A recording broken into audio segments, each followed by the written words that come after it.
Hey guys, and welcome to my new movie review for the 2001 The Score. Before I get started, I would kindly ask if you haven't already, if you would be so kind to go ahead, and you're new to my YouTube channel, go ahead and subscribe to my YouTube channel. And if you're on a mobile device, click that bell for notifications. Guys, straight off the bat, this is the very first time I have ever seen Marlon Brando play a character that was almost just himself in any movie at all. I almost didn't even realize it was Marlon Brando. Guys, don't forget to stick around for the trivia because it's really, really interesting. Now, let's roll that synopsis. The Score synopsis. An aging thief hopes to retire and live off his ill-gotten wealth when a young kid convinces him to do one last heist. At one point in this movie, I genuinely thought that this was going to be a very first heist movie that I've ever seen that didn't use any guns. Unfortunately, I was wrong. Guys, I want to ask you a very interesting question. Did you see or feel Paul Soares, who plays the old man Denny, did you feel that sometime in this movie that he was going to be shot?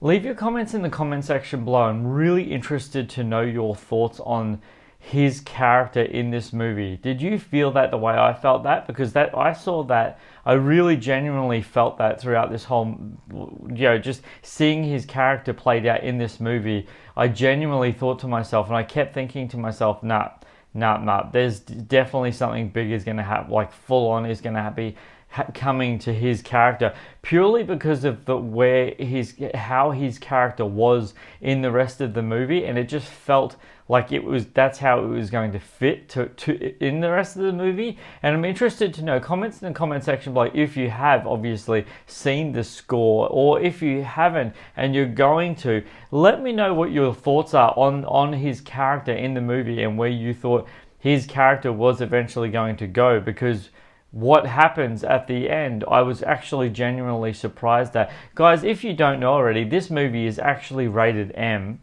And I absolutely love that Edward Norton very clearly switched between characters. Like, it's so interesting to see where the score of this movie, it was so ridiculously subtle.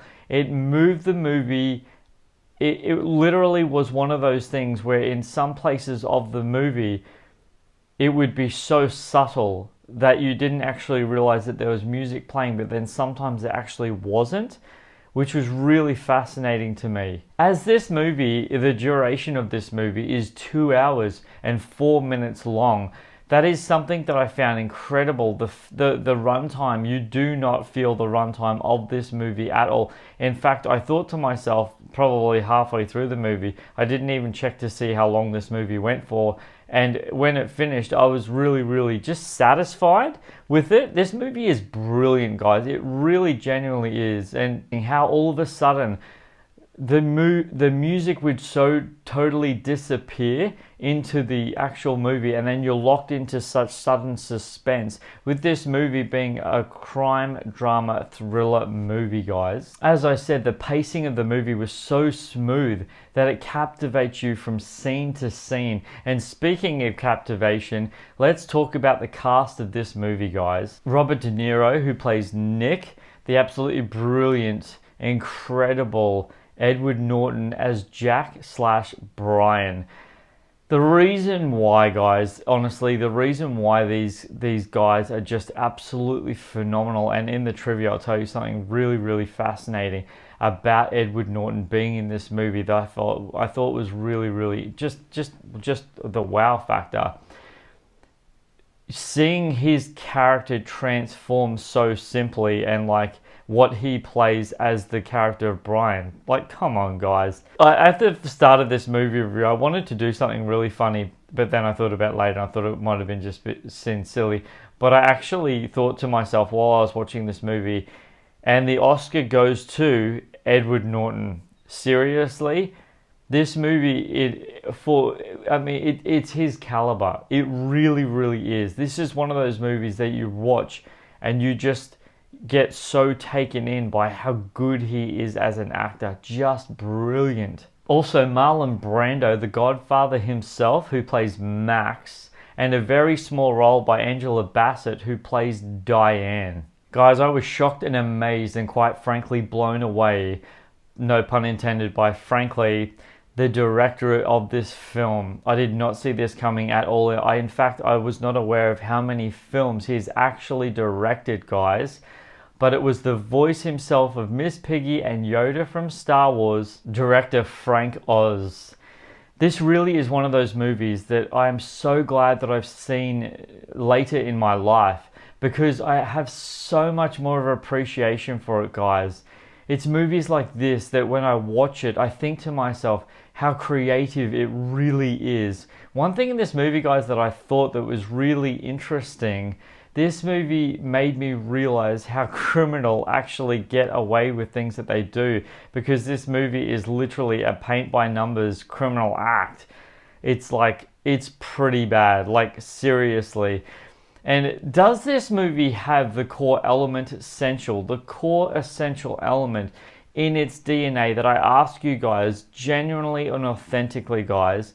Does it have what it needs to be to go back and watch over and over and over? And that anyone who has been following me for any period of time knows what I'm about to say now, because it's what I feel, and this is what I say in all my movie reviews, that I feel that core elemental essential thing that film needs to be, and that is rewatchability, guys. This word right here. Does the score have rewatchability in its DNA, in cinematic history, to go back and watch it over and over and over time?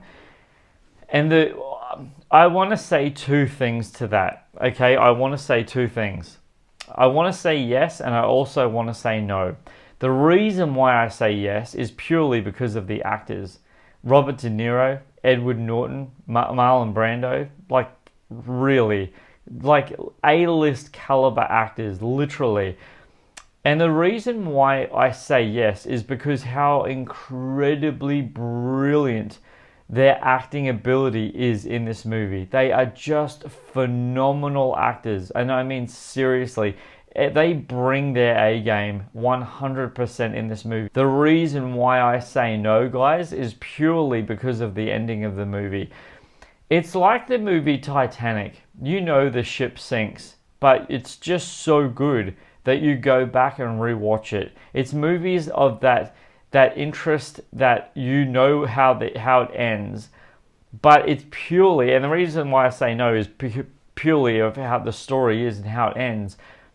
But you would, because of the acting elements in this movie. They're so good. They're so incredibly captivating to the audience that you literally sit back and you're thinking to yourself, what am I watching right now? This is absolutely stellar. This is brilliant. This is so incredibly incredibly mind-blowing at how well movies like this captivate the audience. And it's so ridiculously simple at what it is. It's just a heist film, but the character chemistry and the dialogue and the action elements of the movie, and you know that some scenes are going to come, and you know that this is going to happen to this person and stuff like that. But as I said earlier, guys, I'm really genuinely surprised by the elderly guy's character, that what happens at the end with his character. I was genuinely surprised, guys. I didn't see it coming. It was one of those things that this is the first time I've ever seen this movie, but I thought to myself, if I rewatch this movie, now I know what happens to his character. It just really surprised me. And in my personal opinion, guys, even though this movie is as old as it is, I'm actually genuinely surprised that this movie has not had a sequel to it, purely because of how it ended. And I think that it deserves one. I don't know if you could play this movie out the same way with the same characters in it. Maybe you could just not have Marlon Brando's character in it purely due to its situations. Then obviously the fact that he's not alive anymore, that's a biggie. But as I said, guys, that this movie is absolutely incredible. So for anyone who has been following me, my channel, for any period of time, you guys know that I love to give you guys trivia, guys, because in my personal opinion, trivia is like icing on a cake. And who doesn't love cake? Oh my gosh, I love cake so much. So it's time for me to give you guys trivia time. This was Marlon Brando's final and completed film. Next piece of trivia is, guys, Edward Norton later stated in an interview that he did this movie solely to have his name on the same poster as Robert De Niro and Marlon Brando. Next piece of trivia is, guys, Marlon Brando took to calling Colin Frank Oz Fuzzy and Miss Piggy during this movie. Oz has been the voice of Fuzzy Bear and Miss Piggy in the Muppet production since the beginning. Brando's hazy and buzz over his work that it got so bad that Robert De Niro was forced to direct Marlon Brando instead, with Oz giving him instructions via a headset. That's ridiculous. Next piece of trivia is, guys, Marlon Brando refused to smile in the last scene of this movie, so his ever so slight smile was added in post-production by a computer. That's ridiculous. Next piece of trivia is, guys, this is the only movie to star Robert De Niro and Marlon Brando, the first actors to win the Academy Award for winning the same role, DeVito Corleone in The Godfather 1972 and The Godfather Part 2 1974. Next piece of trivia is, during breaks, Marlon Brando would walk around the set naked because of the warm weather where the film was being shot. That is super random. Next piece of trivia is, guys, Robert De Niro was reportedly the victim of several practical jokes pulled by Marlon Brando during filming, including a remote-controlled electronic cushion. That's so weird. Anyway, next piece of trivia is, guys, most of the tools, techniques, and tactics used in this movie were authentic and functional. They were suggested or provided by technical advisor Nick Gould.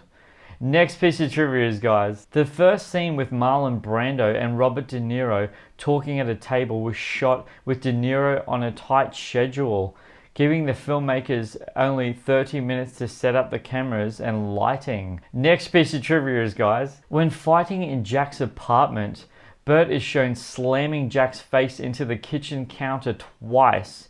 This part was filmed with him doing it only once. The second slam was created with precise editing. Next piece of trivia is, guys, in Jackie's final scenes, he's wearing a Baltimore Orioles cap. Edward Norton is from Baltimore of Columbia, and he's an avid Orioles fan. He took batting practices with the team to help publicize the team in 2001.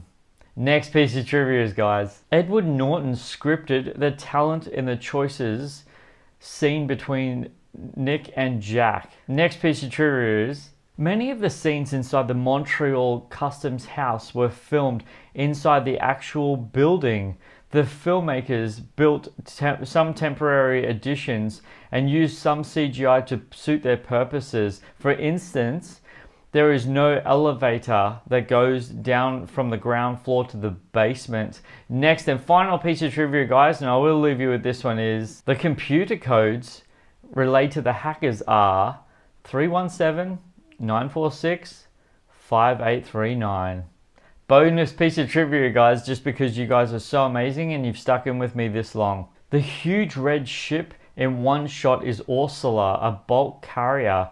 It was built in the Jiangsu shipyard, Shanghai, in 1996. Filmmakers had not planned to include Ursula in the background, but it spontaneously added production value. You guys are amazing. Thank you for being here. I appreciate your time. Seriously, you guys are wonderful. Have you had a chance to see the score? If so, leave your comments in the comment section below. Let me know what you thought about the score. You guys are fantastic. Seriously, thanks for being here. Don't forget, as I said at the start, like, subscribe. You know the drill. I appreciate your time, guys. Until my next movie review, don't forget who's bringing this movie review to the score for the score. This is Superman Steve, guys, flying out.